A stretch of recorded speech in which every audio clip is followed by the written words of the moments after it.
es qué es el ecosistema de datos en la ingeniería de datos, ¿no? Básicamente, para que exista un ecosistema, tenemos que hablar de una combinación de diferentes herramientas, procesos y frameworks que tienen una sola finalidad, ¿no? Que es justamente cumplir las funciones del ingeniero, ¿no? El ingeniero se apoya en todo este ecosistema que está generado a partir de la ingestión, la transformación, el procesamiento y donde vamos a disponibilizar información, ¿no? Teniendo en cuenta que no solamente el ecosistema es desde dónde vamos a extraer, desde dónde vamos a procesar, con qué herramientas vamos a procesar, dónde vamos a almacenar, sino que también hay hay una capa que está por debajo de todo, ¿no?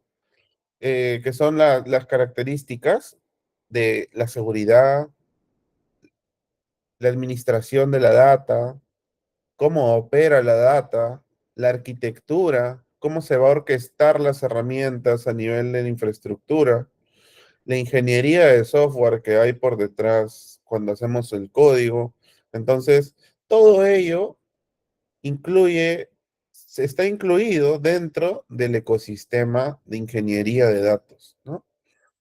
Extraer y unificar los datos de diferentes fuentes, diseñar y administrar los pipelines de datos para la extracción, transformación y almacenamiento de estos, optimizar y automatizar los flujos de trabajo de datos entre cada sistema, diseñar y optimizar infraestructuras o plataformas para los procesos de extracción, transformación e ingesta de datos. Entonces, cuando hablamos de ecosistema, hablamos las, de todos los procesos que involucra hacer ingeniería de datos, todos los procesos para poder llevarlo a cabo, la infraestructura, el framework de trabajo y cada herramienta. Todo ello es conforma a nuestro ecosistema de ingeniería de datos. Incluso nosotros disponibilizamos información, esa información que disponibilizamos a los analistas de datos, a los científicos de datos, también es parte del ecosistema porque nosotros lo estamos disponibilizando. Ya lo que viene después de ese proceso después del proceso de cada uno de estos roles, pues ya corresponde al ecosistema del rol que lo trabaje, ¿no? Sin embargo, nuestro rol pertenece al ecosistema hasta donde entregamos esa información. Entonces, resumiendo un poco, es la combinación de infraestructura, herramientas, procesos y frameworks que dan vida al ecosistema de ingeniería de datos, ¿no? Esto hay que tenerlo bien en claro, porque cuando hablamos de qué cosa es el ecosistema, tenemos que tener en cuenta que es el todo lo que se utiliza para poder llevar a cabo las tareas del ingeniero de datos, ¿no? Y todos, no solamente lo que vemos a simple vista, sino lo que también hay por detrás, como les mencionaba, la seguridad, la administración de la data, cómo va a operar la data, la arquitectura, cómo se va a orquestar y los códigos. Entonces, eso es el ecosistema de ingeniería de datos. Tiene elementos, tiene 4 elementos que son los principales, que son los datos, las fuentes de datos, los repositorios de datos y los lenguajes. A nivel de datos, nos vamos a encontrar con tipos de datos.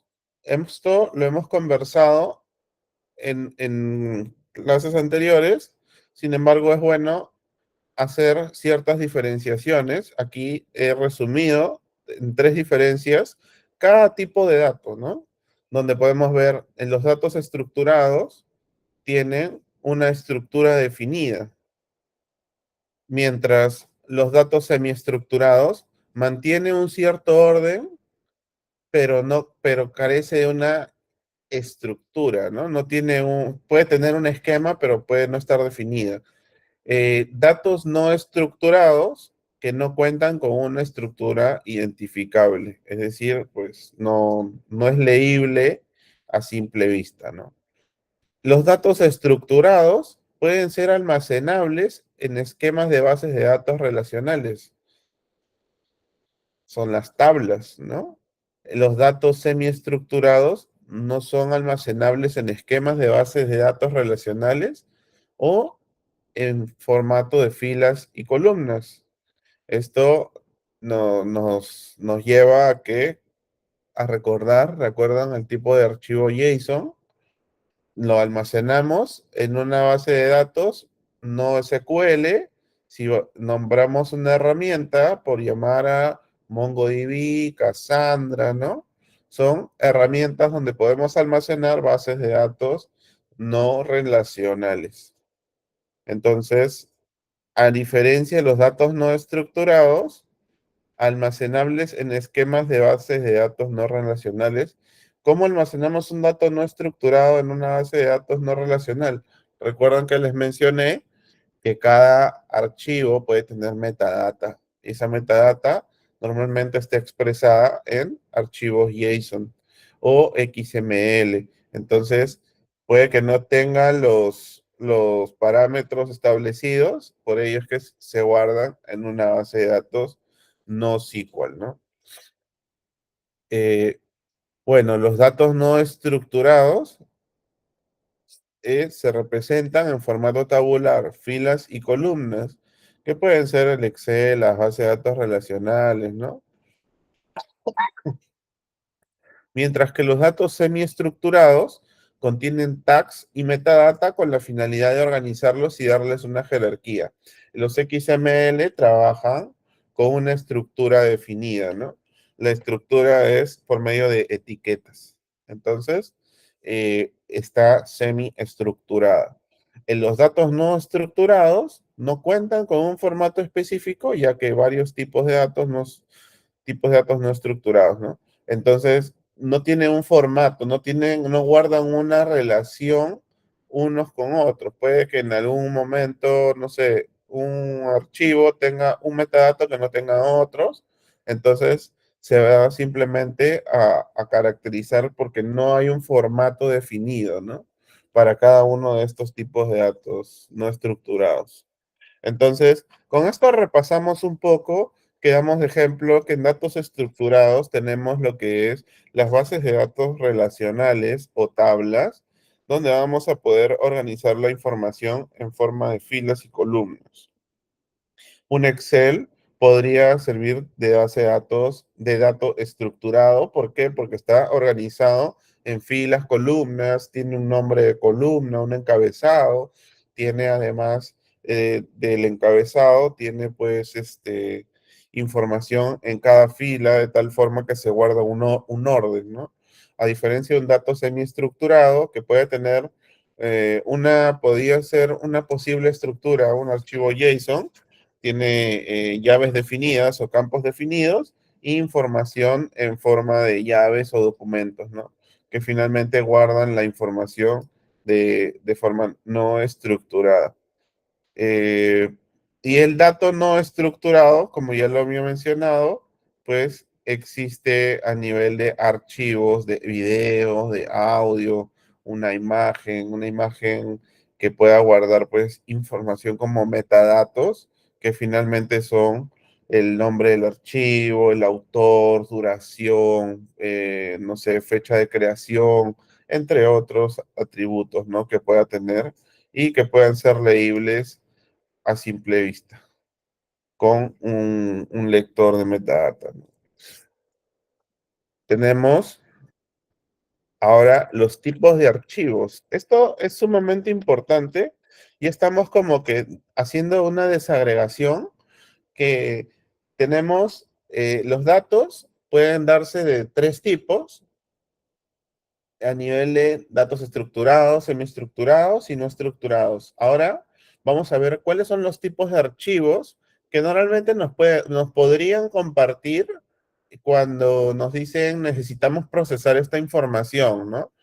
o simplemente necesitamos realizar un proceso que lea estos archivos y nos mantenga la información organizada de una forma columnar o simplemente como un dato no estructurado, ¿no? Entonces, aquí es donde nosotros tenemos que conocer cómo funcionan estos archivos, ¿no? Que nos podrían dar en algún momento. Por ejemplo, el formato de archivo de texto limitado, que es el CSV y TSV. ¿Qué cosa es la diferencia entre estos dos? Que el CSV o CSV lo que es un archivo separado por comas, ¿no? Y el TSV es un archivo separado por tabulares, por tabs. Entonces, hay diferencias entre estos archivos, que ahora vamos a tocar un poco el tema. Nos pueden dar información de Microsoft Excel. Entonces, ya nos pueden dar información de forma tabular, ¿no? Tenemos lo que es el XML también, el PDF, porque no solamente recuerden el ingeniero de datos va a procesar información de base de datos, puede procesar cualquier tipo de información y ahora les voy a mostrar algunos ejemplos que incluso, bueno, yo tuve una experiencia con PDFs y ahora lo vamos a revisar un poco. Los JSONs también. Entonces, son los tipos de archivos principales con los que podríamos encontrarnos en el día a día como ingenieros de datos para que nos pidan procesar información de estos archivos, ¿no? No solamente es conéctate a una base de datos, procesa información y guárdala en otro lugar, ¿no? Sino que podríamos dar el caso de que lee de una base de datos, lee de este archivo y quiero que hay un campo que dice RUC en el CSV, donde lo vas a poder cruzar con con la base de datos, el RUC de la tabla de clientes, para poder saber cuál es la dirección que está almacenada en la base de datos y en el Excel están las ventas, ¿no? O quiero saber porque en el CSV está el histórico de por mes acumulado por cliente y acá en la base de datos solamente tengo el último mes. Entonces, quiero hacer un match entre ambos y mostrarlo todo en una sola tabla, ¿no? Un ejemplo simple de cómo podrían pedirnos información. Eh, es algo que puede darse, se da en el día a día, los ingenieros de datos que nos piden este tipo de casos y hay que estar preparados pues para ello, ¿no? Sobre todo conocer hoy los tipos de archivos con los que podríamos lidiar, con qué tipo de casos nos podrían dar para procesar y pues llevar a cabo las ejecuciones correspondientes, ¿no? ¿Alguna duda hasta aquí tendrán? ¿Me pueden comentar por el chat, por favor? Hola José, buenas noches. Una duda, ¿cuál sería la mejor herramienta para extraer datos de un PDF de varias hojas y transformarla en tablas? Uy, excelente pregunta.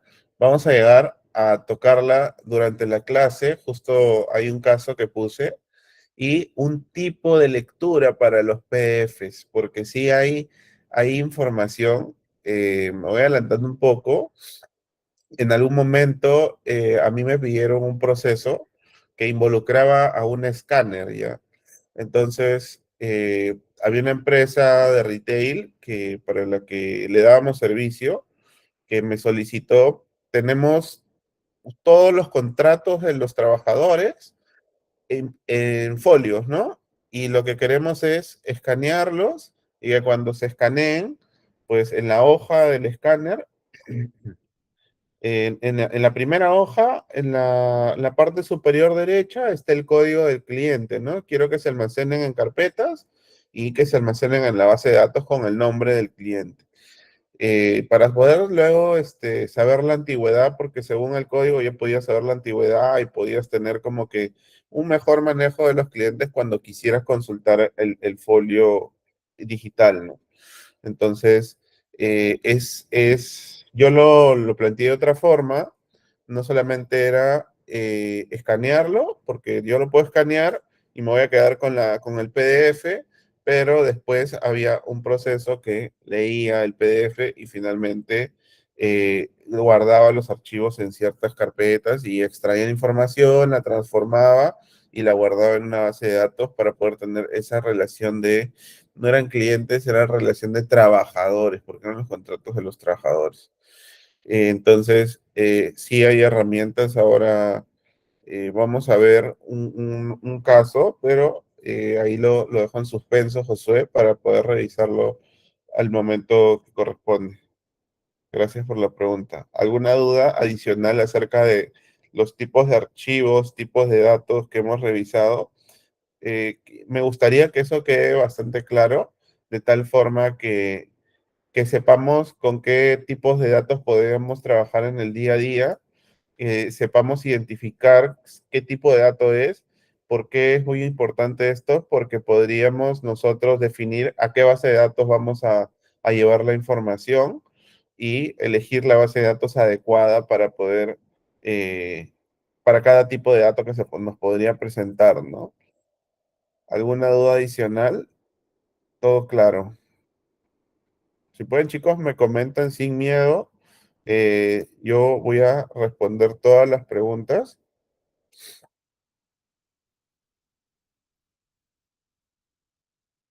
¿Todo claro entonces? Creería que sí, ya que no hay preguntas.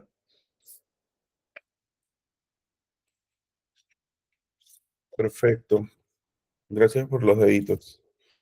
Eh, Vamos a pasar a ver cada uno de estos archivos, cómo se presentan. Por ejemplo, los formatos de archivo de texto delimitado son los archivos que permiten almacenar texto, número, entre otros. Es básicamente una tabla. Si tú la llevas a un Excel, es una tabla, porque tú puedes separar en el Excel y decirle, quiero que este archivo lo hagas de forma tabular, pongas el texto en columnas, pero que consideres que cada coma es una columna, ¿no? Entonces tú podrías organizar la información en columnas, ¿no? Entonces, como bien puede ser, puedes tener en la primera la cabecera y en lo demás puedes tener la data que corresponde a las filas, ¿no? Cada fila es información. Entonces, tú vas a poder almacenar texto, números, así como vemos acá, ¿no? Incluso hay hasta fechas, texto, hay números, hay un monto, ¿no? Entonces, ese es un CSV básicamente, donde podemos ver información separada por comas. Eh, Hay archivos no solamente separados por comas, sino que también podría ser separado por algún delimitador, ¿no? Por ejemplo, acá hay un delimitador más común, son la coma, el tabulador y la barra vertical. Este de aquí, yo le decía, no le decía barra vertical, le decía palote, porque es básicamente como si fuese un palo, pero más allá de las letras, es un poco más grande, ¿no? Entonces, tenemos las comas, los tabuladores y la barra vertical. La barra vertical igual puede almacenarse como un CSV, ¿no? Porque tú simplemente vas a interpretarlo como si fuese una coma.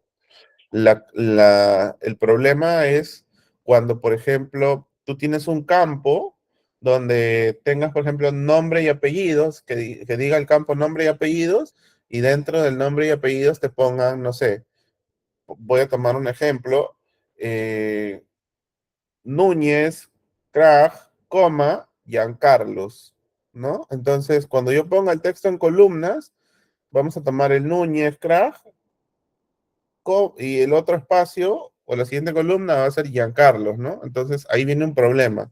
Ahí es donde hay que definir bien cuál es el delimitador de los campos. Porque si yo quiero que Núñez, Krag, coma, Giancarlos sea el campo como tal, o sea, que esa sea la información del campo, deberías tener no sé, un punto y coma quizás como separador y no una coma, ¿no? Entonces, hay que tener en cuenta también esos delimitadores porque muchas veces nos podrían pasar información y cuando tú le das el datos, textos en columnas en Excel, simplemente pues te va a borrar data. Eso hay que tener por seguro.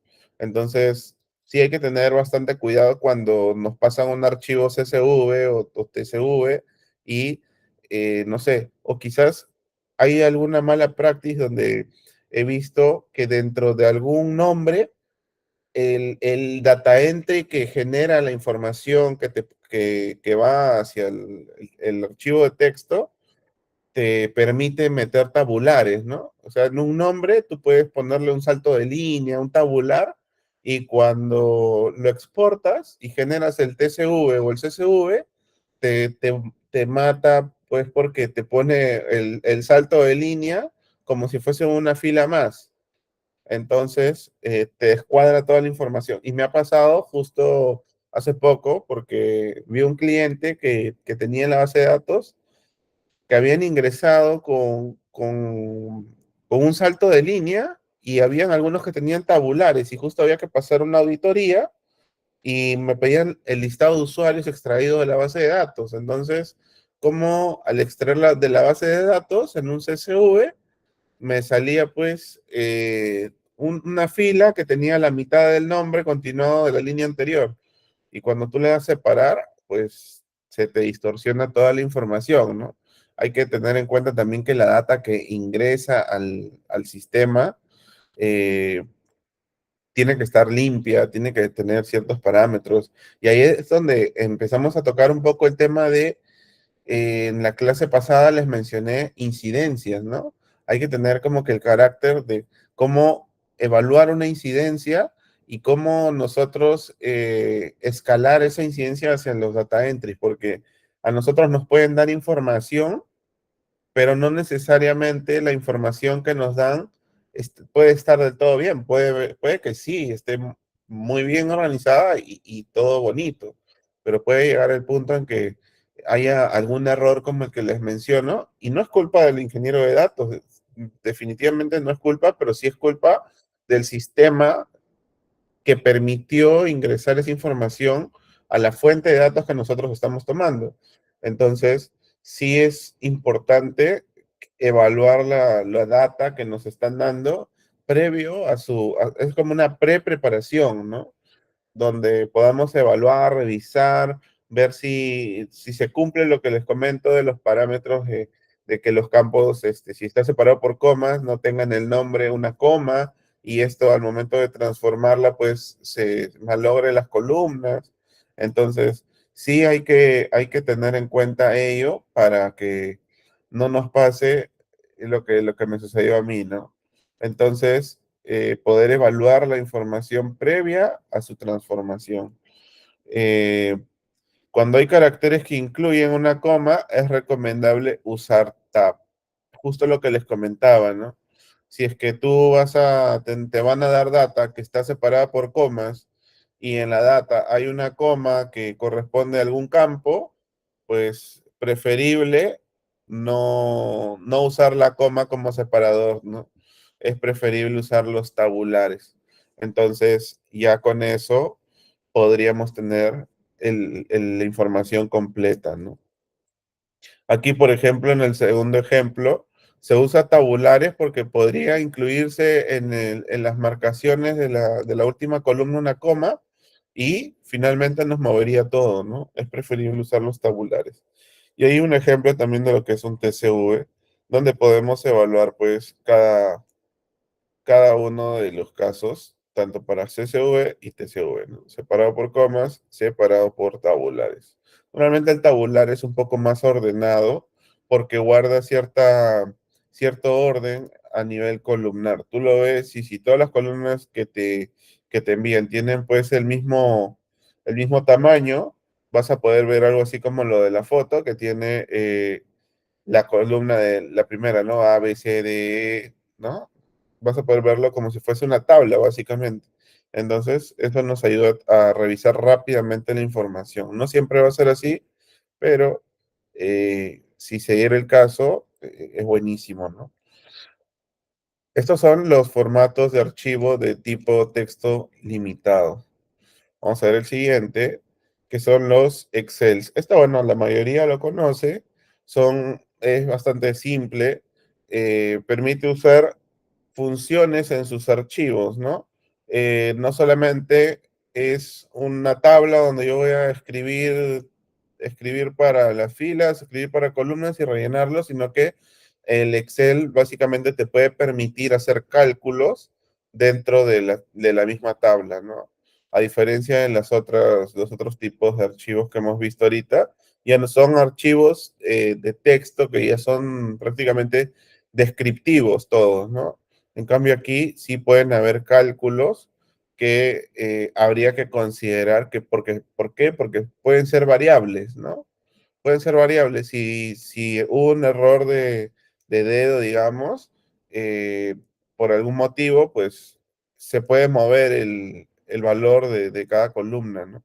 Entonces sí hay que tener cuidado con ello. Formato de archivo más accesible y compatible.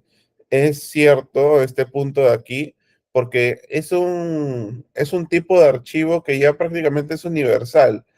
Para cualquier caso que sea, el Excel ya se considera como una fuente de datos, mucha gente considera el Excel como una base de datos, ¿no?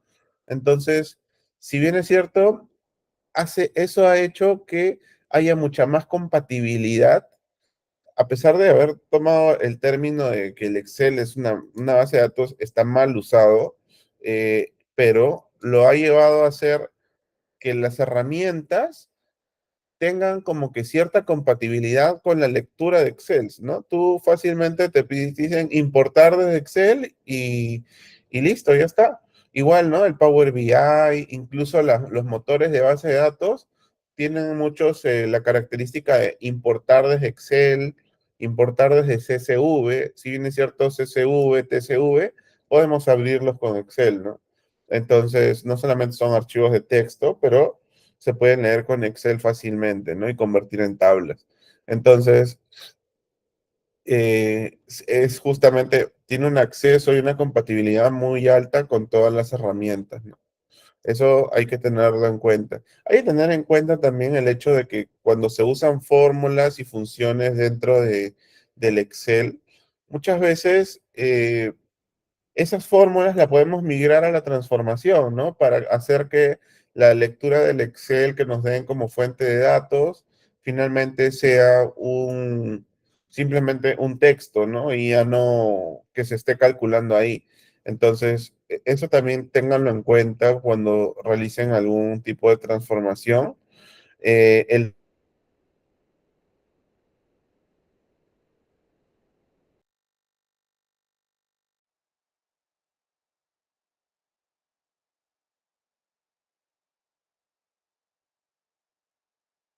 cuál es el procesamiento para ciertos campos, cómo podrían procesar ciertos campos, ¿no?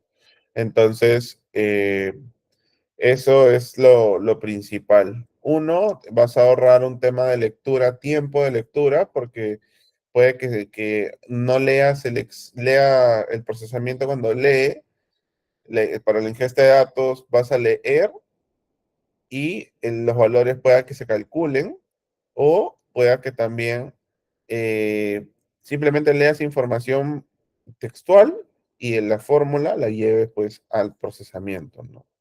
Entonces, eso creo que sería lo más adecuado para evitar redundancias de datos, ¿no?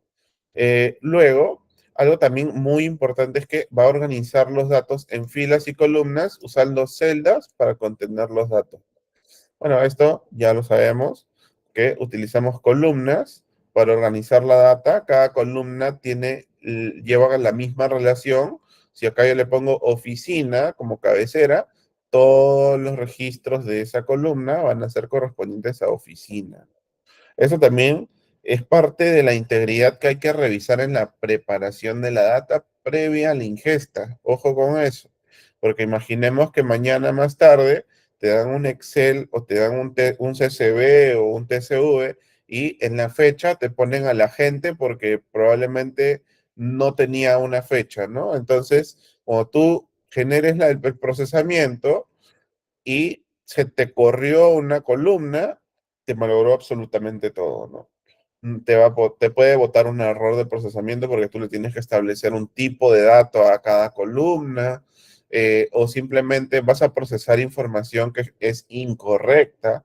Y si ven, no solamente va a ser eso, sino que si se corre, imaginemos el poltron hacia la fecha, todos los demás van a correr hacia la izquierda.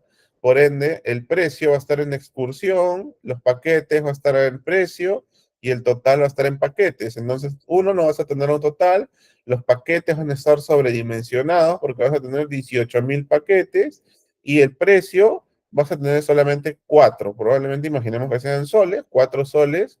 Entonces, totalmente mal la información. Eso hay que tenerlo en cuenta porque y así sin dudarlo, cuando ustedes vean un archivo, siempre sería bueno pasarlo a Excel, ver que los datos guarden relación y finalmente, pues, que una vez que tengan la relación, si imaginemos que no tienen relación y se corre una columna, porque al momento de transformarlo a tabulares, a el Excel, simplemente se movió, entonces, tenemos que tener en cuenta eso para poder comunicar a las personas correspondientes dueñas del requerimiento, ¿no? Normalmente esto se informa en el proceso del marco ágil mediante la ceremonia del daily que conversamos la semana pasada, ¿no? En el día a día del ingeniero de datos hay dailies, hay reuniones, ceremonias que se realizan todos los días, todas las semanas, los reviews, ¿no? Y ahí es donde tú indicas, alzas la mano, tengo un bloqueo, la información que me compartieron está así, hay que derivarla con la fuente de datos, revisarla, que nos vuelvan a generar la información para nosotros poder procesarla. Mientras tanto, estoy bloqueado, ¿no? Entonces, esa es la forma correcta, ¿no? En cómo nosotros escalamos la información hacia las fuentes de datos que nos brindan. ¿Dudas hasta acá acerca de este caso? Sería bueno que esté todo bastante claro. Si no tienen dudas, un dedito arriba, porfa. Me va a ayudar a saber que todo está bastante claro. Excelente, excelente. Muy bien. Entonces, continúo. Eh, Muy bien. Vamos a ver ahora un poco de lo que son los XML, ¿no? Los XML son básicamente archivos, que es un lenguaje de marcado con reglas establecidas para la codificación de datos. Esto es un dato, ¿qué tipo de dato es? Semiestructurado. ¿Por qué semiestructurado? Si se dan cuenta, acá a la derecha tenemos un ejemplo, ¿no? Birds, que son pájaros, ¿no? Entonces, tú tienes primero, la etiqueta birds, que es como que el tipo de items que vas a tener dentro de la data, ¿no? Segundo, que vas a tener un ID. El ID 1201. Podríamos decir que el ID 1201 es un item que tiene una especie, tiene un nombre y tiene una región asignada.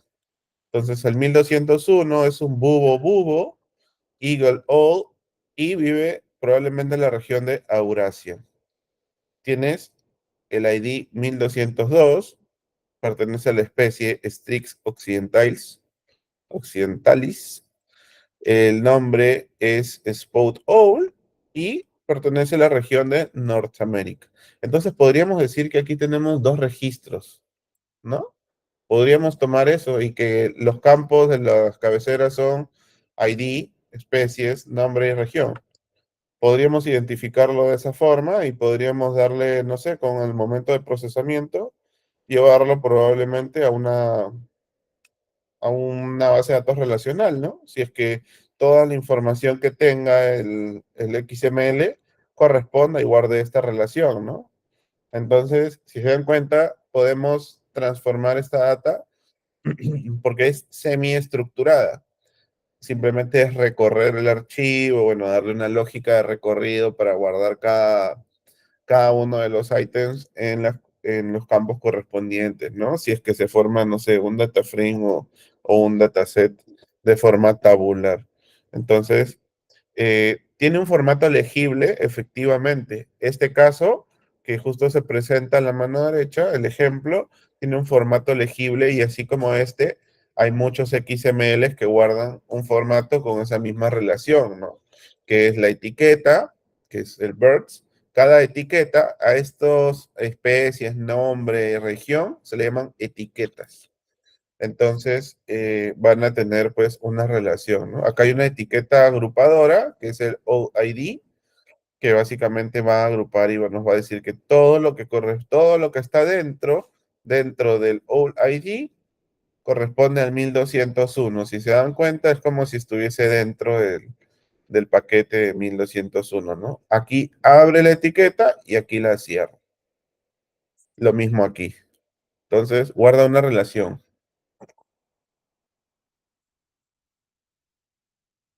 Es un lenguaje diseñado para enviar información a través de Internet y simplifica el intercambio de datos entre varios sistemas. Efectivamente, es es un lenguaje, el XML, diseñado para servicios web.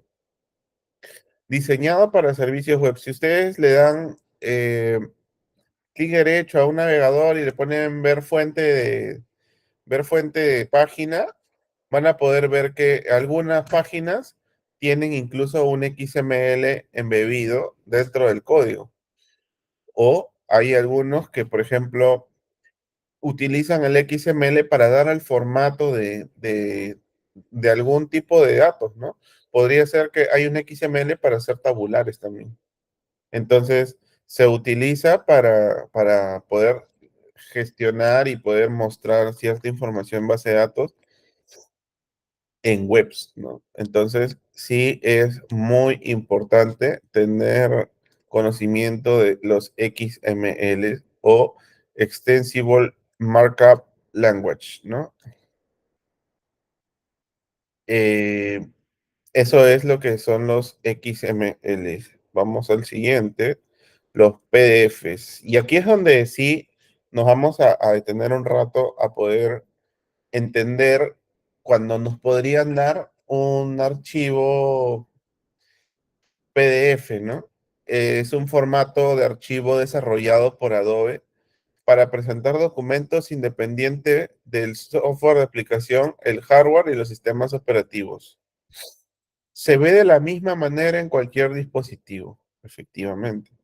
También se puede usar para rellenar datos como formularios. La librería para extracción de datos PDF se llama PyMu PDF, que básicamente es una librería de Python, ¿no? Py, siempre las librerías normalmente empiezan con Py.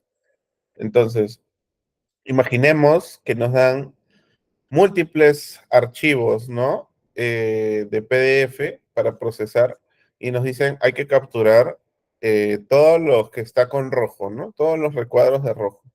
Y hay que ponerlos en un campo dentro de, no sé, de armar un Excel, digamos, o una base de datos con todos los campos y rellenarlo porque ahí tenemos, no sé, 10.000 PDFs que leer y tenemos que almacenarlos para buscar y gestionar rápidamente la información, ¿no? Entonces, hay dos formas, hay dos formas con las que podemos interpretar este tipo de documentos. Hay la primera, que es básicamente trabajar con una librería de Python y poder interpretar el PDF por secciones, o lo otro es utilizando una forma que se llama web scraping, que es básicamente de cómo vamos a, la lectura de cómo vamos a recorrer un archivo para poder darle el formato adecuado. Entonces, eh, ¿qué quiero decir con esto? Que con el web scrapping nosotros vamos a agarrar y vamos a poder hacer las tareas que normalmente las podemos hacer manualmente, podemos hacerlas automatizables, ¿no? Podemos automatizar eso. Entonces yo puedo agarrar y decir, ok, puedo hacer algo automatizado con web scrapping, pero necesito leer esta parte del dato, del PDF, el dato del PDF, pero tengo múltiples PDFs. Ya, entonces yo con Python puedo agarrar y decir, voy a leer una carpeta, dentro de la carpeta hay PDFs. Cada vez que lea un PDF, cada vez que encuentre un archivo de PDF, los liste y voy a recorrer esa lista de PDFs y voy a hacer una lógica para poder identificar en qué parte del PDF voy a guardar y en qué campo, ¿no? Entonces, esa es la forma en cómo podríamos guardar, en cómo también nos podrían pedir información. Y esto sí es pero muy importante porque ahí yo les comentaba que en algún momento de mi carrera profesional tuve justamente que procesar contrato, claro, los contratos de trabajadores, donde tenía que identificar el nombre del trabajador, el nombre, el código que está en la parte superior derecha y poder guardarlo en una base de datos, ¿no? Uno era guardar en la base de datos y dos era el archivo que he leído, moverlo a una carpeta, a un storage y almacenarlo en carpetas de tal forma que esté por año de ingreso. Entonces, todo eso se hizo con Python básicamente y con un tipo de lectura. No usé el PyMu PDF, no usé web scraping, usé lo que llamamos un OMR, ¿no? Que es marcador de caracteres ópticos, que es una tecnología que se usa para leer imágenes. Tú tienes la imagen, vas a poder ingresar en qué píxel exactamente del PDF está la información, le das las coordenadas del PDF o sea, sería identificar cada cuadrado. Bueno, eso lo hice en el 2017 más o menos, no, antes, incluso 2015, donde tenía que identificar cada cuadrado rojo y poder tener qué píxeles va a abarcar ese campo, ¿no? Porque aquí, si te das cuenta, tienes el 21 009048, pero acá tiene uno 2 3 4 5 6 campos adicionales. Entonces, imaginemos que un contrato tenga más campos, entonces tú tienes que abarcar todo, ¿no? Tienes que abarcar todo para poder leer en caso que te lleguen más, ¿no? Y ese dato lo guardas en una variable y la variable, pues, a la base de datos, ¿no? Entonces, es sumamente, pues, importante también conocer otras tecnologías y no solo las que nos ofrece las librerías como PyMu PDF, como Web Scraping, Selenium, entre otras. Entonces, hay otras tecnologías que se pueden usar, ¿no?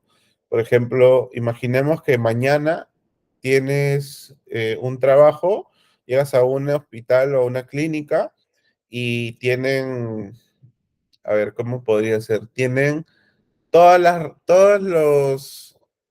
los registros del médico, del médico, claro, todos los registros que tuvo el médico de las recetas y te dicen, esto lo quiero documentar en una base de datos porque, y ahí está el dato del cliente, DNI, no sé, la receta, qué cosa tuvo, ¿no? Hay algunas clínicas que ya lo sacan impreso, pero hay otras que todavía lo hacen en manuscritos, ¿no? Entonces, ¿cómo tú podrías procesar esa información cuando no es ni siquiera un PDF? Lo que yo propondría sería, lo llevo a PDF, primero escanearlo y luego puedo usar una tecnología que se llama ICR, ¿no? Que es básicamente reconocimiento de caracteres reconocimiento de caracteres, pero cuando es este manuscrito se usa esta tecnología. Es, a ver, un segundo. Reconocimiento de caracteres e indicadores, ¿no?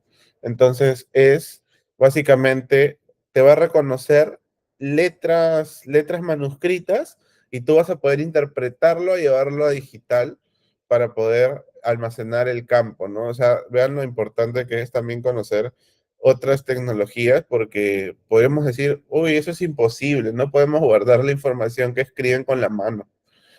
A pesar de ser letra de médico, hay tecnologías que ya pueden leer ese tipo de información, ¿no?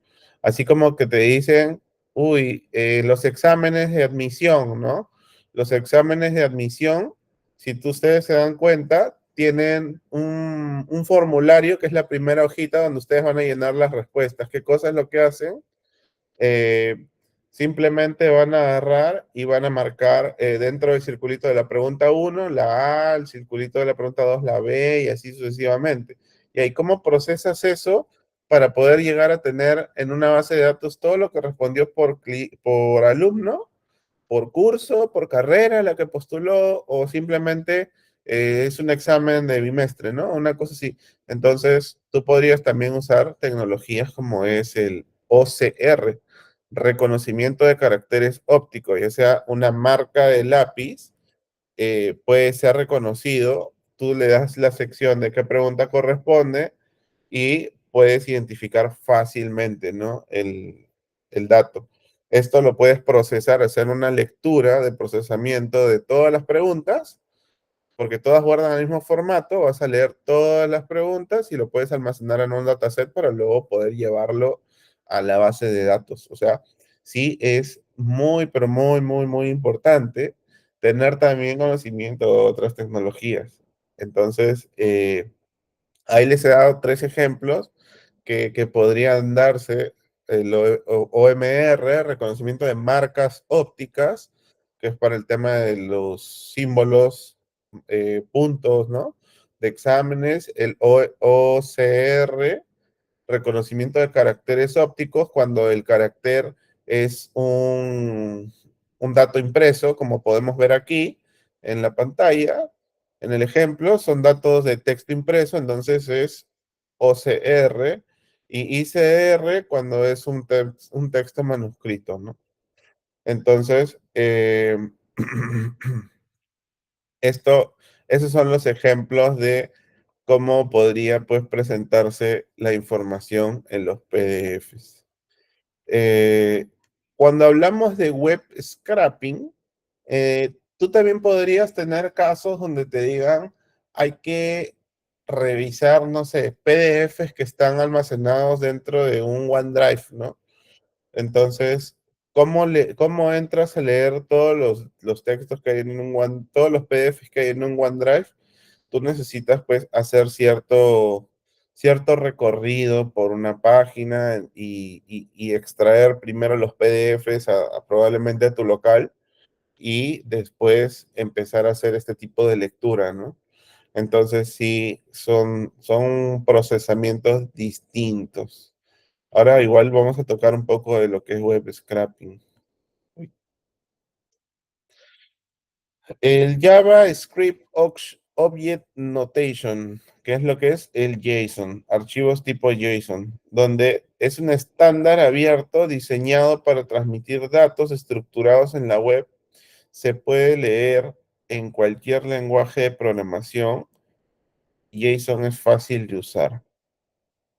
JSON es más o menos un poco parecido a lo que podría ser el XML, sin embargo, aquí es considerado, en el otro recuerdan que vimos que tenía una etiqueta que decía birds, ¿no? Aquí consideramos que la etiqueta agrupadora son los corchetes. Por ejemplo, en este caso, el corchete agrupa todo esto. Esto corresponde a un solo registro, ¿no?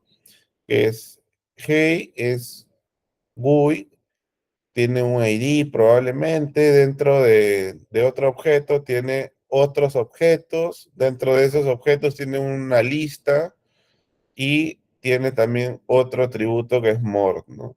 Y aparte, como atributos principales, tiene pues AWSON, Bogas, Mining, Japanese, Link y Not Link. Entonces, es como que información que puede que encontremos alguna estructura definida, pero es un poco complicado llevarlo a tabulares, ¿no? Sin embargo, tú podrías, me- me- he visto casos donde, por ejemplo, tienes un JSON y te dicen, no, yo solamente necesito bueno, el número, necesito el lenguaje y necesito el link.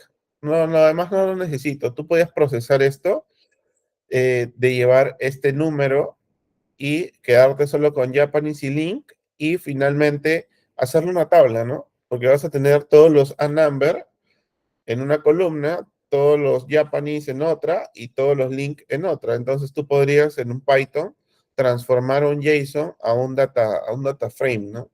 Donde finalmente generes un dataset que pueda ser el input para el flujo de datos que necesitas. Te podrían disponibilizar un JSON, pero tú tendrías que definir conjuntamente con el que te ha hecho el requerimiento cuáles son los campos necesarios para poder ingresar o procesar la información. Eso sí, es necesario tener a nivel de requerimiento y esto es como parte de una especificación técnica, ¿no? Porque recuerden que tocamos lo que es un requerimiento y lo otro es una especificación técnica. Entonces, en el requerimiento te pueden decir, yo quiero que los datos del JSON, pues los lleves a una tabla para poder hacer la evaluación de toda la cantidad de personas que utilizan el link JSON View, ¿no? Digamos, y que hablan el idioma tal. Tú no necesitarías procesar todo, pero el requerimiento no te dice que no proceses todo, simplemente te dicen que necesitan el campo, necesitan procesar a los clientes que hablan japonés y que utilicen cierto link, ¿no? Entonces, para ello tú tienes como que algunas rutas. La primera es confirmar si es que la información que vas a procesar es todo o simplemente vas a procesar lo que te están solicitando, porque probablemente te puedan mencionar esos tres campos porque lo demás no va a entrar dentro del requerimiento, ¿no? Entonces, te vas a ahorrar algunas cosas como son espacio, tiempo y te vas a ahorrar un tema de memoria y procesamiento. Probablemente esto aligere el tiempo de procesamiento, aligeres el costo económico, porque vas a procesar información en menos tiempo al ser menos data, ¿no? A que tú proceses todos los campos, imaginemos que esto de leer un subdocumento te pueda demorar mucho porque no solamente tienes que leer el subdocumento, sino que dentro del subdocumento haya una lista, la cual tú tienes que generar un código que recorra la lista para poder almacenarla dentro de un campo, porque tú la lista no la puedes almacenar así en duro, ¿no? A menos que sea pues un tema de un JSON dentro de un campo, ¿no? Entonces, o simplemente un arreglo dentro de un campo. Entonces, ahí entra a tallar algún tema de definición del requerimiento y definir la especificación técnica, ¿no? A veces nos pueden dar el requerimiento y quienes van a plantear la especificación técnica son los ingenieros de datos, porque yo le puedo decir, voy a procesar esta información del JSON que corresponde a la columna a number y a Japanese link y vamos a solamente procesar estos tres campos con no sé, con Python, con un store procedure, con lo que estemos leyendo, con un Spark, con una escala y vamos a dejarlo en una base de datos SQL para poder utilizar el Power BI para leerlo, ¿no? Entonces, pero ya estás delimitando lo que puede ser con lo que va a ser, ¿no? La especificación técnica delimita lo que es el requerimiento. El requerimiento es muy grande, muy abierto. Es decir, necesito tal cosa, pero tú lo estás definiendo para que simplemente le des algo puntual al usuario, ¿no? Entonces, esto es sumamente importante porque nos va a ayudar a reducir tiempo, costos y sobre todo tiempo también en desarrollo, ¿no? No solamente de nuestro tiempo de procesamiento, sino tiempo de desarrollo, el requerimiento va a ser entregado de una manera más ágil y vamos a tener una definición lista y concreta al requerimiento. JSON es compatible con una amplia gama de navegadores y se considera eficiente para compartir datos de cualquier tamaño, tipo, incluso audio y video. Sí, totalmente. Es una estructura en la cual tú puedes, así como vemos acá, ¿no? Podemos compartir links que corresponden a alguna página web, puede corresponder a algún archivo almacenado dentro de un storage, ¿no? Correspondiente. Tú puedes poner aquí todos los atributos, puedes tener todos los atributos de un video y el link donde encuentras el video, ¿no? El video puede estar alojado, no sé, puede estar en un YouTube o puede estar como archivo en una carpeta de un S3, de un Azure Blob Storage o simplemente de una storage de GCP, ¿no? Entonces tú puedes guardar aquí. O incluso tú, por ejemplo, cuando ves estas páginas donde tú puedes cargar videos, ¿no? Tú cargas tu video y finalmente se expone en la base, en una plataforma, ¿no? En una página web, por ejemplo. Entonces, ¿cómo creen que por detrás se almacena la información o se envía? Se envía de esta forma, justamente. Se guarda todos los atributos del video, del archivo que estás cargando y el link de dónde se está guardando, porque tú lo tienes que referenciar a dónde es el lugar de almacenamiento del archivo, ¿no? Para que en algún momento, cuando esto de aquí definitivamente va a una base de datos no SQL, tú puedas consultar y saber exactamente dónde encontrarlo, ¿no? O también puede ser que esté bien organizada el storage, no sé, por fechas, por tiempos, por categorías, sabe Dios, por cualquier tipo de organización, puede estar bien ordenado y puedas tener un fácil acceso a ello, ¿no? Entonces sí, es un manejo completamente ya de la página como se maneje, pero sí se puede acceder para poder validarlo y poder revisar cómo fue esos atributos y cómo fue ese almacenamiento, ¿no? Algo que es muy importante es que muchas APIs y servicios web lo devuelven como datos como JSON. En la primera clase tocamos un poco de los tipos de datos, donde mostraba un ejemplo de cómo nosotros podemos acceder a información pública, que puede ser Twitter, Facebook API, ¿no? Donde nosotros vamos a mandar, no sé, un get o un post a estos APIs que son públicas y vamos a tener un retorno. El retorno de esa información no es que nos vayan a dar un Excel con toda nosotros le mandamos un parámetro a la API que podría ser, no sé, un rango de fechas para poder saber cuáles son los tweets de, no sé, de tal usuario y nos va a devolver algo similar a esto, ¿no? El tweet uno, el tweet 2 y nos va a devolver, pero cada uno con sus atributos. Tweet uno y todos sus atributos.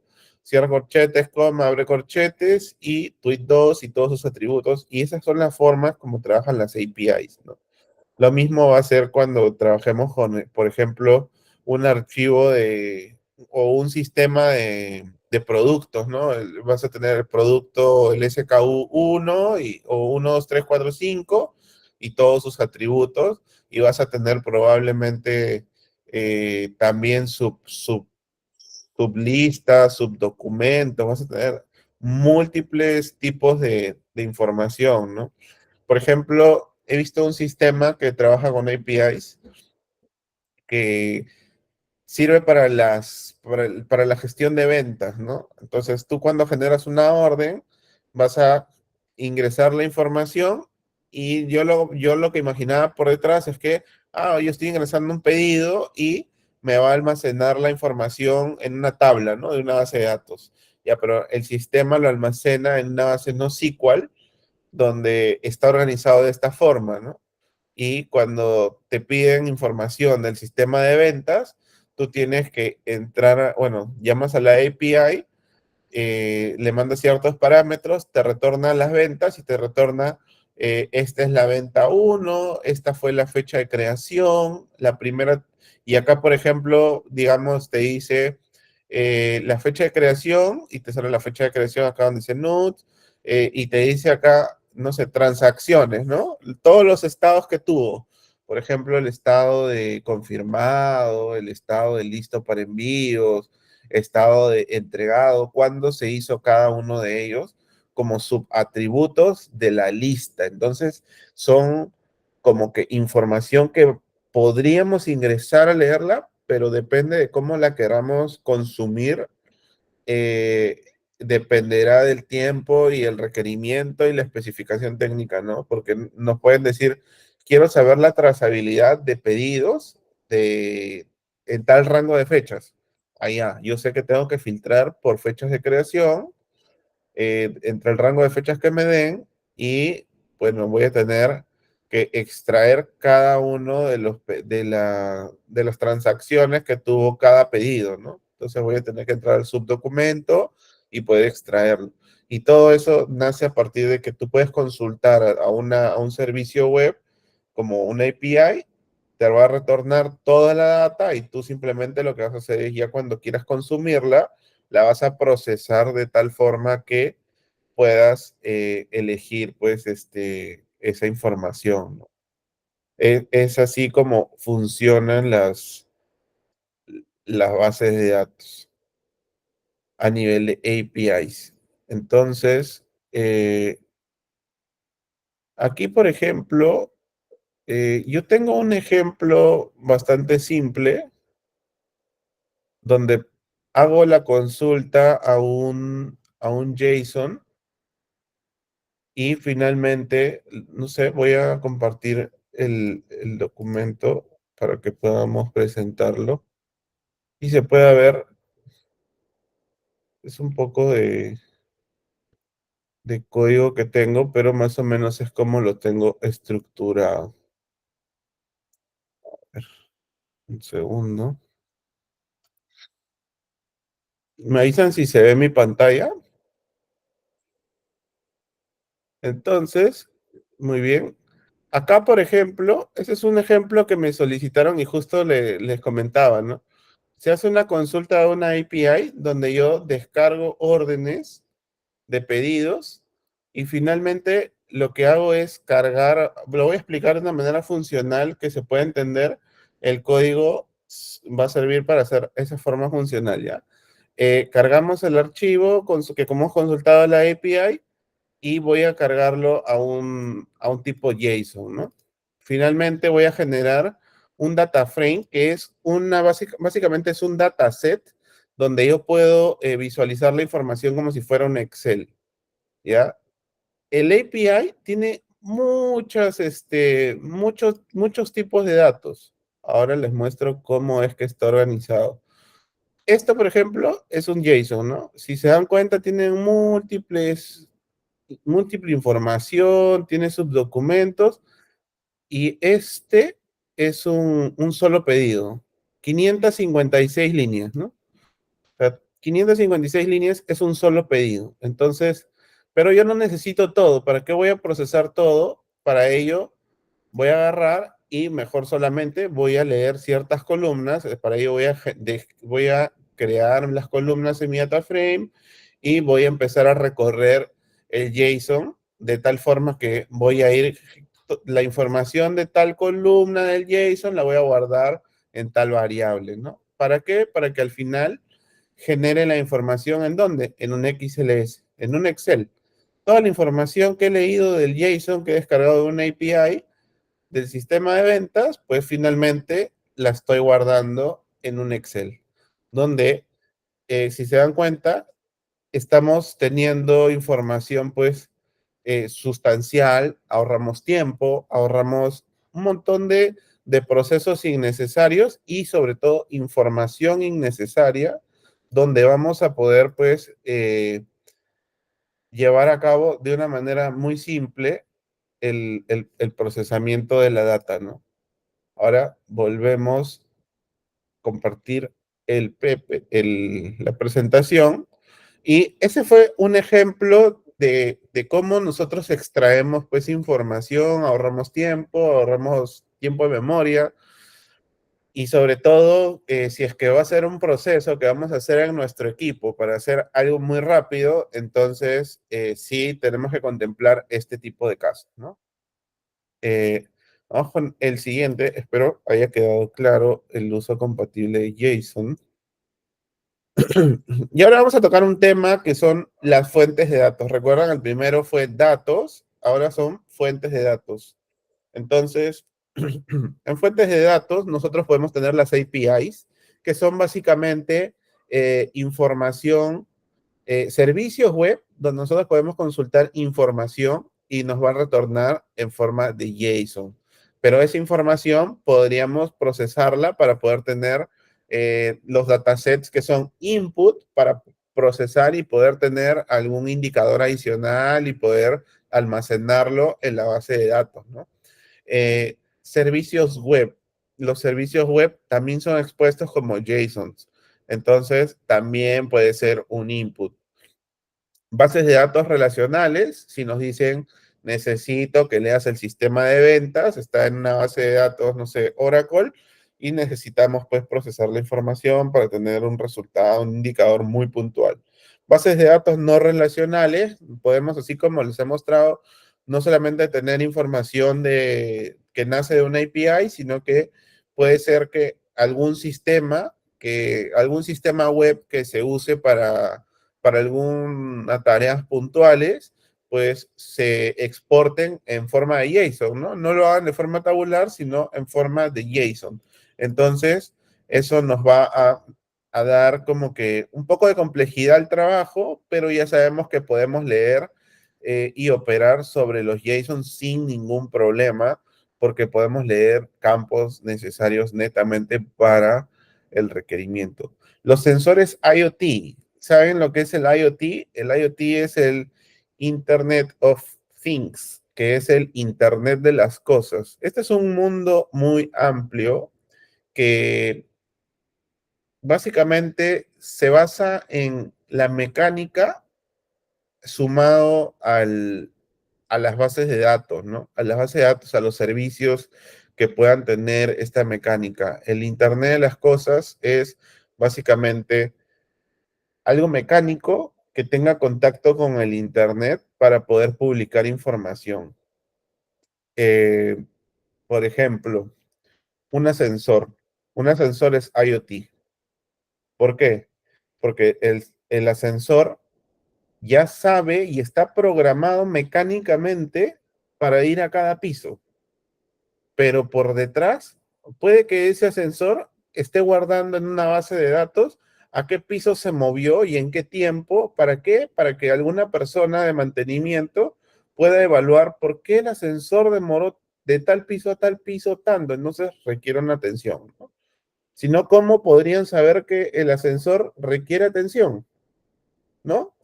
Y eso trabaja con sensores, porque el sensor mantiene una precisión de cuándo el ascensor llega al piso para poder abrir la puerta, porque si no, el ascensor no abre la puerta. Y eso es cosas, pues, desarrolladas mecánicamente para que funcionen así. Pero ¿cuándo se vuelve un IoT? Cuando tiene una conexión al Internet y puede publicar información de su comportamiento. Entonces, es un tema muy amplio, muy bonito, que incluso podría haber algún proyecto en el que ustedes puedan participar, donde les pidan consumir información de algún tipo de IoT. Es un mundo muy interesante, así como también hay inteligencia artificial. Aquí también hay servicios y sensores con IoT con inteligencia y que generan mucha información por detrás que necesita ser evaluada, y ahí es donde nosotros entramos a procesar esa información, ¿no? Las redes sociales, muchas, cuando tú eres un gestor de redes sociales, tú puedes exportar fácilmente información de visitas, puedes exportar información de views, de comentarios, ¿no? Pero también tú puedes entrar por medio de APIs y poder ver cómo es que eh, interactuó, o sea, puedas tener información, la misma información que exportas, no solamente de manera visual, puedas tenerla de manera como que en medio back, como que en JSONs, para que puedas procesar, ¿no? Por ejemplo, las APIs de Twitter, que funcionan para poder tener interacciones, reacciones. ¿Por qué yo entraría a buscar una API de Instagram, digamos? Porque a veces, y aquí es un caso real, que los que normalmente manejan redes sociales deben conocer que a veces generamos pues encuestas, generamos emociones, ¿cómo le llaman? Reacciones a las publicaciones. ¿Y para qué nos sirven las reacciones? Dirán, ¿no? Pero las reacciones son muy, pero muy importantes. ¿Por qué? Porque las reacciones que uno genera tú puedes analizar cómo se siente la gente acerca de la publicación en el feed que puedas haber realizado con, o a qué público lo estás realizando, ¿no? A ello, por ejemplo, un científico de datos te podría decir, necesito tener el análisis, necesito tener todos los resultados de reacciones de los usuarios frente a tales publicaciones, porque necesito analizar hay un tipo de análisis que se llama análisis de sentimientos, que quiere decir cómo se siente la gente con respecto a ciertas publicaciones, ¿no? Y para ello tiene que haber tenido pues una gran cantidad de reacciones, tienes que haber tenido pues bastante interacción con los clientes, con los usuarios, para poder analizar ese tipo de información. Es sumamente importante ese tema de poder conectarte a una API, porque cuando tú exportas la información, probablemente puedas exportar los comentarios, puedas exportar, ¿no? Cuántas visitas, pero no puedes exportar cuántas veces le dieron, pues, una reacción a una imagen, a una foto, a una publicación. Entonces, ello nos sirve para hacer ese tipo de análisis que es muy importante, sobre todo para los señores que pues trabajan con redes sociales y necesitan tener una retroalimentación de cómo está su red social o cómo o qué tendencia va a tener en el tiempo, ¿no? Entonces, sí es un punto importante cuando entras con gente que trabaja en redes sociales, ¿no? Ahora, todo el mundo, bueno, la gran parte, trabaja con redes sociales porque por medio de redes sociales promocionan sus negocios, sus empresas, ¿no? Pero, por ejemplo, digamos, Coca-Cola, por tomar un ejemplo, no hace muchas publicaciones por Instagram, ¿no? Coca-Cola es como que una marca ya posicionada, no necesitas tener ese tipo de publicidades, pero sí, por ejemplo, una marca de ropa que esté lanzándose en el mercado, o tú tengas tu empresa y la lanzas en el mercado y tienes, no sé, digamos, 500,000 seguidores y empiezas a tener muchas interacciones con la gente, entonces tú puedes como que empezar a evaluar qué cosa es lo que pide la gente, o sea, según el tipo de ropa que estás proponiendo, el tipo de productos. Entonces, tú ahí ya entras a hacer un tipo de evaluación por cómo se siente el cliente, ¿no? El comportamiento del cliente que se llama, ¿no? Entonces, sí, ahí es importante el tema de consumo de información de redes sociales. Otro punto es el streaming de datos, que básicamente es, como les comenté hace unas clases, es la información que viaje en vivo y en directo de un sistema a otro, ¿no? Apenas, por ejemplo, se realice una venta, comunique al siguiente sistema que ya la información está viajando, ¿no? Quiere decir, realizas una venta y ya tu sistema de flujo de datos está con un sistema programado, por ejemplo, en Kafka, esperando el mensaje, siempre prendido, escuchando a ver si le llega un mensaje, le llega el mensaje, ok, entró la venta y empieza el flujo de datos de extracción para poder llevar la data que necesita o está entrando, ¿no? Entonces, sí, es sumamente importante ese caso. Entonces, no sé si hasta aquí tienen alguna duda, ya que estamos viendo lo que son fuentes de datos. ¿Alguna duda con el tema del IoT?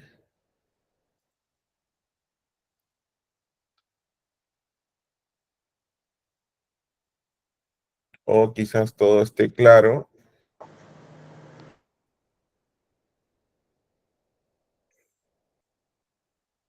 Excelente. Veo dedos arriba. Entiendo que todo está sumamente claro y podemos seguir con la presentación. Muy bien. Vamos a ver ahora algunos de tipos de fuentes de datos, como ya les mencioné, las APIs, ¿no? data utilizada para el análisis de sentimientos. Justo les daba el ejemplo, data utilizada para sistemas de recomendación. Uy, este punto es sumamente importante porque ustedes han visto, eh, ustedes han visto cuando, por ejemplo, entran a comprar a una tienda de ropa virtual, por ejemplo, no sé, Falabella o H&M o probablemente, no sé, un Amazon, donde ustedes están seleccionando algún producto y ya automáticamente les sale algún pop-up o algún mensajito o empieza a salirles algo relacionado al punto que tú seleccionaste.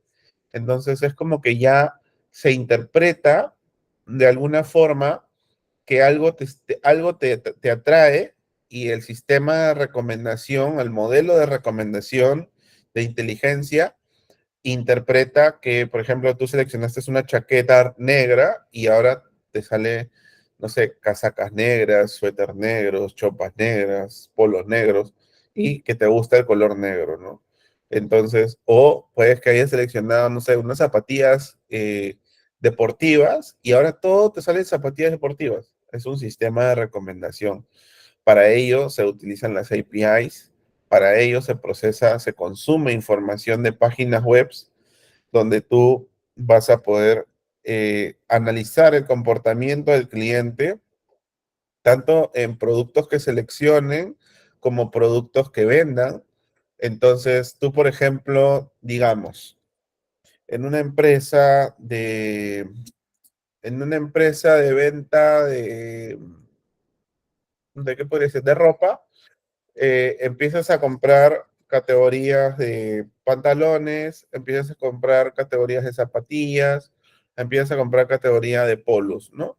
Entonces, son subcategorías de la categoría de ropa, ¿ya? Entonces, eh, la empresa tiene que generar ciertas estrategias para poder empezar a vender más o a vender productos que quiere empezar a mover, digamos, en el sentido de que tienen que vender, ofrecer para que el producto pues salga y se venda, ¿no? Entonces, ¿qué es lo que hace la empresa? Estudia toda la información de la interacción del usuario en su historia, la va a estudiar, la va a poner, vas a agarrar un sistema, un pipeline de datos, vas a procesarlo y se lo vas a disponibilizar a los señores científicos de datos, que lo que van a hacer es básicamente procesar esta información. ¿Para qué? Para poder evaluar en un modelo de recomendación o más conocido como el Next Best Action o Next Best Offer, que básicamente son modelos de Machine Learning que se utilizan para poder recomendar cuál será la siguiente categoría o siguiente producto que va a querer cierto cliente. Pero todo eso lo va a hacer a raíz de la información que tú le des. Para que tú le des esa información, vas a consumirla primero de una API, vas a procesarla y se la vas a disponibilizar. Y él utilizará el sistema, el modelo de recomendación, el NBO, para poder procesar esta información y poder hacerlo fluir de tal forma que cuando el usuario seleccione, tú ya has calculado cuál en el modelo, cuál es la prenda que el usuario normalmente debería o quisiera ver en el proceso de compra o en el proceso de selección, ¿no? Entonces, es básicamente usado para estrategias de ventas, ¿no? Sistemas de recomendación. La detección de objetos. Ustedes han visto, hay cámaras que normalmente en pandemia salió. En pandemia fue un boom que salieron las cámaras que reconocían cuando las personas tenían fiebre, ¿no? Entonces, son mapas. Primero, tienes un análisis porque tú pasas por una cámara. Cuando digo una cámara, no solamente es el enfoque, sino por un espacio por donde tú evalúan el sistema de calor y la cámara te apunta como para reconocer a qué objeto es el que va a evaluar la cámara de calor, ¿no? Entonces, la cámara va a interpretar, va a detectar esa información y probablemente ese dato del calor hacia la máquina, esa interacción está conectada por APIs. No es algo que sea directo, sino que es un servicio ya establecido donde le manda el parámetro del objeto, en qué coordenadas del video se encuentra y le retorna la información del mapa de calor para que eso lo muestre en la pantalla que normalmente tú pasabas y veías en la pantalla que salías en un recuadro rojo, que es donde te identificaban, y al costado en un lector de temperatura salía, no sé, 36.9, ¿no? Entonces, es una, es una interacción entre la API de la cámara y la API de la cámara de calor. Entonces, son dos cosas que trabajan de forma integral para poder dar la solución completa, que era justamente detectar qué personas estaban con fiebre para que no las permitan ingresar a centros comerciales, ¿no? Entonces, eso es un caso, por ejemplo, de detección. Ahí hay una empresa muy importante que se dedica justamente a trabajar con la detección de objetos que se llama Axon Soft. Es una empresa europea que trabaja justamente con detección de objetos. Ellos le ofrecen, por ejemplo, a las municipalidades, a las entidades públicas, las cámaras que puedan identificar dónde hay, no sé, un accidente, ¿no? Hay un modelo entrenado supongo que de Machine Learning, donde se puede identificar dónde, por ejemplo, un carro pueda chocar con otro, la cámara va a marcar con rojo cuando un carro pasa, ¿no? Y se choca con otro. Hay otros que simplemente marcan cuando los carros pasan por las avenidas y para poder tener identificado cuántos carros están pasando, para poder tener identificados los semáforos inteligentes en Europa, por ejemplo. Entonces, con eso evalúan. ¿Y qué tiene que ver eso, Giancarlo, con las APIs? Claro, tiene mucho que ver porque esa información no viaja, no es que detecta el carro y queda en que lo detectó, sino que la API de la detección manda probablemente a un procesamiento a un flujo de datos donde se va a procesar esa información y se va a almacenar en una base de datos para que al final otra persona pueda validar que realmente pues se pueda analizar la información para poder decir, ah, no, acá hay, no sé, cierto flujo de carros y hay que configurar el semáforo de tal forma, ¿no? Se me ocurre eso. Aunque también hay otros semáforos inteligentes que finalmente detectan los objetos, detectan a los carros que pasan por una cierta vía y si detectan uno o dos carros, simplemente cambian a rojo, ¿no? Eso ya funciona, por ejemplo, en Estados Unidos. Entonces, sí hay algún tema de tecnologías y, bueno, se usan las APIs para ese tipo de comunicaciones entre sistemas, ¿no? Es mucho más rápido, es en vivo y básicamente puedes procesar información de forma más rápida, ¿no? Y sobre todo en la concurrencia con la que se ejecuta, no es que cada vez que pase se va a ejecutar y va a chocar con la ejecución anterior, sino que se genera una concurrencia y ahí viene un tema ya de arquitectura donde cada vez que pase, digamos, un carro va a generar un proceso, pasa otro carro al segundo y va a generar otro proceso y así, y para ello pues se maneja una configuración de concurrencia de tareas altamente en la nube en la que se trabaja, ¿no? Entonces, eso es más o menos un trabajo que se realiza en las APIs. Web scrapping, lo mencioné hace un rato, a través de librerías como Selenium, Scrappy, Beautiful Soup, y se puede extraer información mediante los tags de las páginas web. Efectivamente, tú puedes hacer un recorrido como les comentaba, el web scrapping es hacer una tarea que hace alguna persona de forma manual, hacerla recurrente, ¿no? Lo que le podríamos decir que hace un web scrapping y después el web scrapping lo puedes volver un RPA, que es como que si fuese un robotcito, el cual va a extraer información cada vez que se ejecute, puede estar programado, ¿no? ¿Qué cosa? ¿Para qué nos sirve esto, Giancarlos? Porque el web scraping, imaginemos que necesitamos extraer todas las imágenes que hayan o una tabla simplemente que haya en una página web y que la publican todos los días, ¿no? Por ejemplo, el tipo de cambio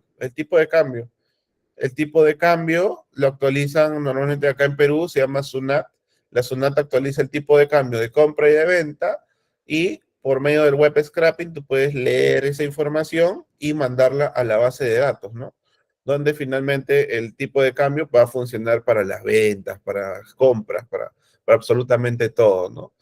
Pero tú, como ingeniero de datos, puedes hacer web scrapping básicamente procesando esa información, ¿no? Entonces, eso es web scrapping. Y data streams es información de data en vivo, donde, por ejemplo, tenemos los flujos de datos, son flujos constantes que fluyen de fuentes de datos como instrumentos, dispositivos IoT y aplicaciones, datos de GPS, de automóviles, de computadoras, programas, sitios web y publicaciones en redes sociales. Es justamente lo que les comentaba, ¿no?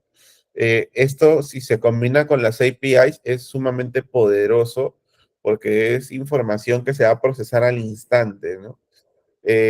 Los dispositivos IoT son los que más usan este tipo de canalizaciones. Otros que utilizan también el tipo de data streaming son los bancos.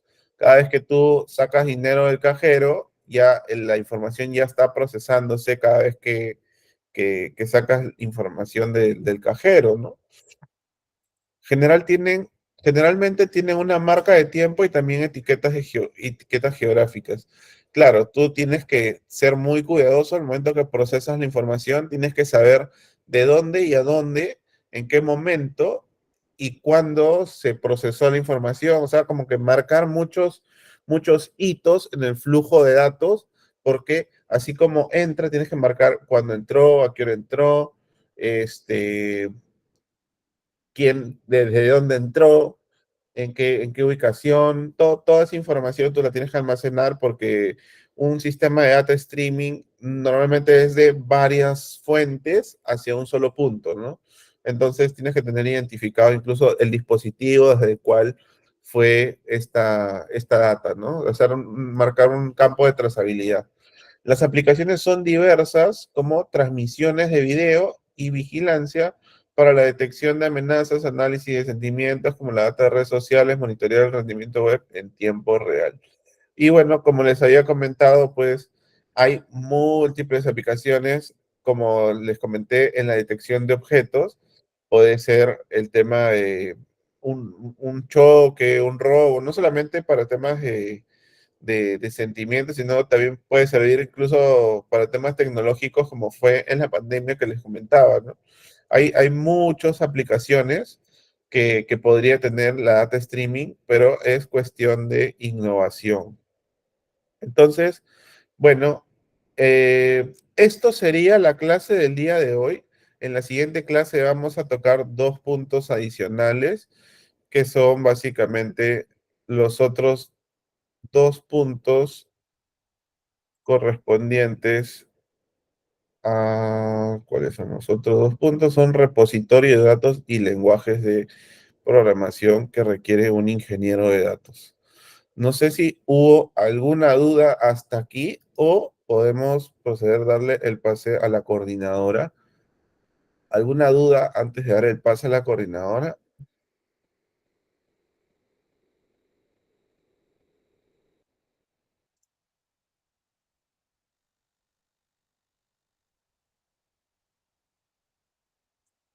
¿Todo bien? Excelente.